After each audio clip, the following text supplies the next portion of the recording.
আন্তর্জাতিক সংবাদ সংস্থা রয়টারের সঙ্গে একটা ইন্টারভিউ দিয়েছেন। এর আগে একবার দিয়েছিলেন ভারতীয় সংবাদ মাধ্যম এনডিটিভির সঙ্গে, এবার দিয়েছেন সরাসরি রয়টারের সঙ্গে। এবং সম্ভবত এটাই শেখ হাসিনার প্রথম কোনো সরাসরি ইন্টারভিউ। কারণ এনডিটিভির ইন্টারভিউটা ছিল লিখিত আকারে। এনডিটিভি লিখিতভাবে প্রশ্ন পাঠিয়েছিলেন ইমেইলের মাধ্যমে, উনি ইমেইলের মাধ্যমে উত্তর দিয়েছেন। এখন সেই উত্তরগুলো উনি দিয়েছেন না ওনার হয়ে কেউ লিখে দিয়েছেন, এটা বলা বড় কঠিন, কারণ এটা দৃশ্যমান নয়। কিন্তু এক্ষেত্রে তাই হয়নি।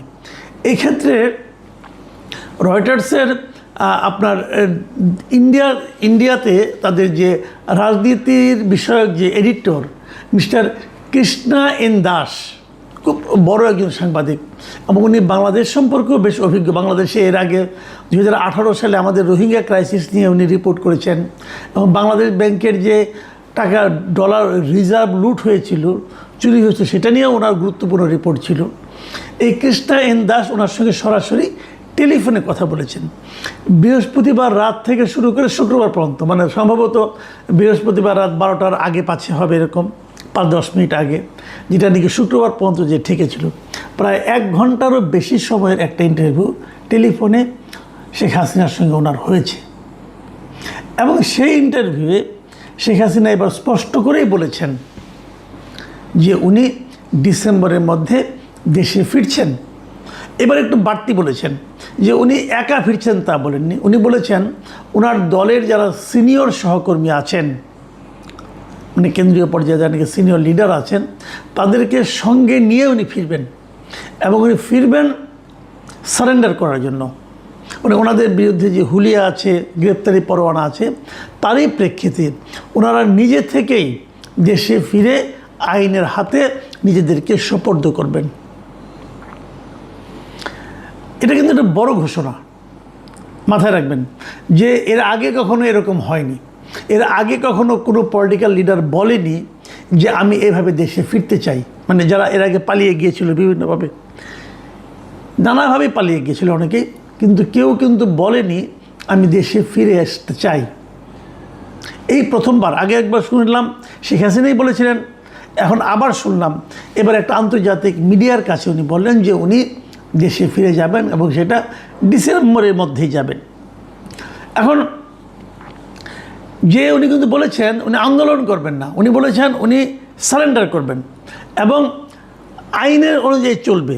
এবং ওনাকে বলা হয়েছিল আপনি গেলে কী হবে, উনি বলেছেন যে ফেরার পর তারা আমাকে গ্রেপ্তার করতে পারে, এমনকি আমাকে হত্যাও করতে পারে, উনি এটাও বলেছেন। মাথায় রাখবেন শেখ হাসিনার বয়স কিন্তু এখন 78 বছর। কাজেই শেখ হাসিনার যদি সাহস থাকে এই বয়সে এ ধরনের একটা সিদ্ধান্ত নেওয়াটা যে কতটা রাজনৈতিক সুদূর প্রসারী সিদ্ধান্তের ব্যাপার, এটা নিশ্চয়ই আপনারা বুঝতে পারছেন। যদি শেখ হাসিনা ফিরে আসেন তাহলে কি হবে, এটা নিয়ে আমরা আলোচনা করব। কিন্তু তার আগে তিনি কেন ফিরে আসতে চান উনি সেটাও বলেছেন। উনি বলেছেন যে আমি জানি যে আমার মৃত্যু হতে পারে, তাও আমি যাব, কারণ আমার দলের নেতাকর্মীরা দেশের মধ্যে প্রচণ্ড চাপের মুখে আছে। কাজে সেই চাপটাকে উনি করার জন্য আসবেন। এবং উনি বলেছেন যদি আমার মৃত্যু আসে, আমি চাই যে আমার মৃত্যু যেন আমার দেশের মাটিতে হয়, যেখানে আমার পিতামাতা, আমার পুরো পরিবারকে হত্যা করা হয়েছে এবং তারা এই যে মাটিতে শুয়ে আছে সেই মাটিতেই যে আমি মরতে চাই।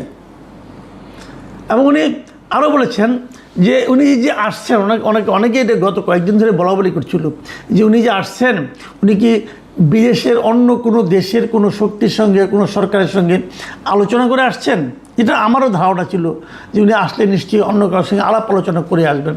বাট উনি স্পষ্ট করেছেন যে তার এই ফেরার বিষয়ে বিদেশের কোনো সরকারের সঙ্গে তার কোনো ধরনের আলাপ আলোচনা হয়নি। দেখুন উনি কিন্তু একদম খুব ঝানু রাজনীতিবিদ এবং উনি এই রাজনীতির কথাটাও কিন্তু উনি বলেছেন। উনি বলেছেন যে আমি ন্যায় বিচারে বিশ্বাস করি, আমি মনে করি একবার যখন এই বিচার কাজ শুরু হবে জনগণের কাছে স্পষ্ট হয়ে যাবে যে এই আদালত কতটা পক্ষপাত দুষ্ট, এবং আমি এটা প্রমাণ করতে চাই। উনি এই যে আদালত ওনার বিচার হচ্ছে, সেই আদালত আসলে পক্ষপাতদুষ্ট কিংবা পক্ষপাতদুষ্ট নয়, এই জিনিসটা উনি প্রমাণ করতে চাচ্ছেন।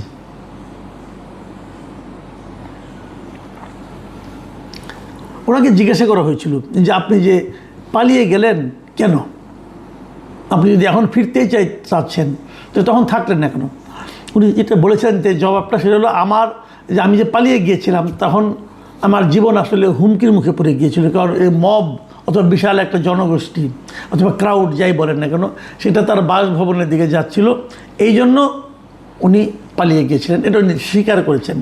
তবে উনি আবার এই কথাটাও বলেছেন যে একটা সরকার যখন লম্বা সময় ধরে ক্ষমতায় থাকে ভুলভ্রান্তি হতে পারে, কোনো সরকারি ভুলভ্রান্তির ঊর্ধ্বে নয়। তবে একটা সরকারের ভালো বা মন্দ, সঠিক বা ভুল, এর বিচারের ক্ষমতা একমাত্র জনগণের। আমি এটা জনগণের হাতেই ছেড়ে দিতে চাই। তার মানেটা কী দাঁড়াচ্ছে? এবং আওয়ামী লীগকে যে নিষিদ্ধ করা হয়েছে সেটা নিয়েও কিন্তু উনি প্রশ্ন তুলেছেন। উনি বলেছেন যে তারা হয়তো আমাকে দোষী সাব্যস্ত করবে, আমি হয়তো নির্বাচনে অংশ নিতে পারবো না, কিন্তু তারা কেন আওয়ামী লীগকে সাসপেন্ড করলো? যদি আমরা খারাপ কিছু করে থাকি সেটা জনগণই সিদ্ধান্ত দেবে।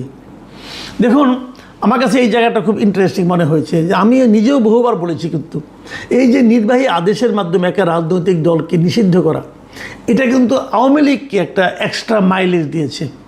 এটা আমি বলেছি এবং আমি এটা মনেও করি যে এটা করে সরকার ভুল করেছে। অন্তর্বর্তীকালীন সরকার করেছিল তাদের ব্যাপার, কিন্তু আওয়ামী লীগ কেন এটাকে, সম্ভবত আওয়ামী লীগের কাজটা করেছে জামাত এবং এনসিপির ভয়ে, কিন্তু এটা সরকারকে আমি মনে করি ক্ষতিগ্রস্ত করেছে। তারা জনগণের উপর আস্থা রাখতে পারেনি। এনসিপি এবং জামাত আস্থা রাখতে পারবে না, এটা স্বাভাবিক। তারা আস্থা রাখে, তারা জানে তাদের অবস্থানটা কোথায়, তারা গাইড জুড়ে করতে চায়। কিন্তু বিএনপি কেন এই কাজটা করতে গেল? এই কাজটা বিএনপির ঠিক হয়েছে বলে আমি মনে করি না। বিএনপি হয়তো এটাকে আদালতের মাধ্যমে সমাধান করতে চেয়েছি, সেটাও একটা ভালো পদ্ধতি আমি মনে করি, একটা ভালো বিকল্প, কিন্তু সেই কাজটাও বিএনপির উচিত হবে না ঝুলিয়ে রাখা। কিন্তু তারও চেয়ে বড় কথা, আদালত এটা নেওয়ারই কোনো দরকার ছিল না। আমি কালকে একটা কিন্তু বলেছি, যদি আপনি মানবতা বিরোধী অপরাধের জন্য আওয়ামী লীগকে আদালতের কাঠগড়ায় দাঁড় করান, তাহলে জামাতকে আপনি কেন ছাড় দিবেন? তাহলে জামাতেরও মানবতা বিরোধী, জামাতও তাহলে ওখানে যে সব পরিষ্কার হয়ে ওখানে ক্লিন চিট নিয়ে আসুক, জামাতকেও নিয়ে যান, জামাত প্রমাণ করুক যে তারা মানবতা বিরোধী অপরাধ করে নাই, তো হয়ে গেল, কোনো সমস্যা নাই। যদি আওয়ামী লীগকে নিতে পারেন, জামাতকে নিচ্ছেন না কেন? এই প্রশ্নটা কিন্তু উঠবে। এখন আপনি বলবেন যে আওয়ামী লীগকে তো সরকার নেয় নাই, কেউ একজন মামলা করেছিল। হ্যাঁ, এই মামলাটা কে করেছিল বলেন তো? এই মামলাটা করেছিলেন মিস্টার ববি হাজ্জাজ, এনডিএমের যিনি প্রেসিডেন্ট ছিলেন এবং যিনি এখানে সরকারের একজন মন্ত্রী, এবং উনি ধানের শীষ প্রতীক নিয়ে মন্ত্রী হয়েছেন, মানে উনি বিএনপিতে জয়েন করেছেন। তাহলে আপনার লোকে তো এই মামলা করছে, কিন্তু এই মামলা অন্তর্বর্তীকালীন সরকারের আমলে, এটা বলে আপনি কিন্তু পার পাবেন না। আপনার একজন প্রতিমন্ত্রী এই মামলার বাদী, তো ওই প্রতিমন্ত্রী জামাতের বিরুদ্ধে মামলা করেন না কেন? জামাতও তো মানবতা বিরোধী অপরাধ করেছে বলে তার বিরুদ্ধে অভিযোগ আছে 71 সালে। তো ওই জায়গাটাতে কিন্তু আসতে হবে আলটিমেটলি। যাই হোক, এই পয়েন্টটাই কিন্তু শেখ হাসিনা তুলেছেন যে তারা দলকে কেন নিষিদ্ধ করলো। দল যদি খারাপ কিছু করে থাকে সেই সিদ্ধান্ত জনগণ দেবে, জনগণের উপর আপনি ছেড়ে দেন।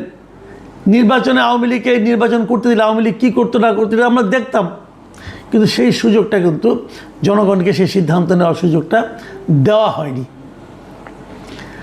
প্রশ্ন হচ্ছে যে এই যে শেখ হাসিনা আসছেন, উনি কোনো হোমওয়ার্ক করেছেন? উনি কি কোনো হোমওয়ার্ক করে আসছেন? হ্যাঁ, মনে হয় কিছু হোমওয়ার্ক উনি করেছেন। উনি জানিয়েছেন, এই ইন্টারভিউতে উনি জানিয়েছেন যে 300টি সংসদীয় আসনের মধ্যে 125টি আসনের সঙ্গে আসনে যারা নেতাকর্মী আছে তাদের সঙ্গে ওনার অনলাইনে মিটিং হয়েছে, এবং তারা সবাই আওয়ামী লীগকে কীভাবে পুনর্গঠিত করা যায় সেটা নিয়ে ওনারা কিন্তু কাজ করেছেন। কাজেই ওনার কিছুটা হোমওয়ার্ক আছে, এবং বাকিটা হয়তো উনি আসার পর হবে। এবং উনি হয়তো আসার মাধ্যমে, আমি এটা আগেও বলেছি বহুবার, যে আসার মাধ্যমে উনি হয়তো ওনার দলের নেতাকর্মীর মধ্যে একটা নতুন ধরনের উদ্দীপনা তৈরি করতে চান। কিন্তু যে কথাটা বলে আজকে আলোচনাটা আমি শেষ করব, সেটা হলো ওই জন্য শুরুতে বলেছেন যে উনি দলের সিনিয়র নেতাকর্মীদের নিয়ে আসবেন। আমার কিন্তু মনে হয় না যে ওনার সঙ্গে সঙ্গে ওনার সিনিয়র নেতাকর্মীরাও আসবেন, এটা আমি বিশ্বাস করি না। কারণ এই দলের এই নেতাকর্মীদেরকে আমি খুব ভালোভাবে চিনি।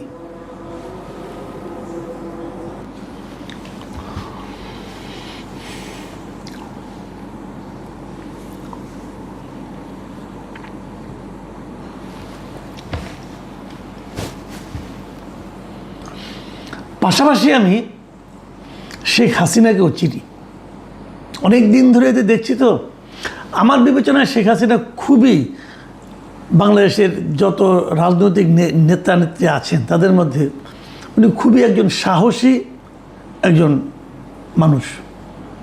তার আশেপাশের সাহসও তার যারা সিনিয়র নেতাকর্মী আছেন, যারা সিনিয়র নেতা আছেন তাদের মধ্যে নেই।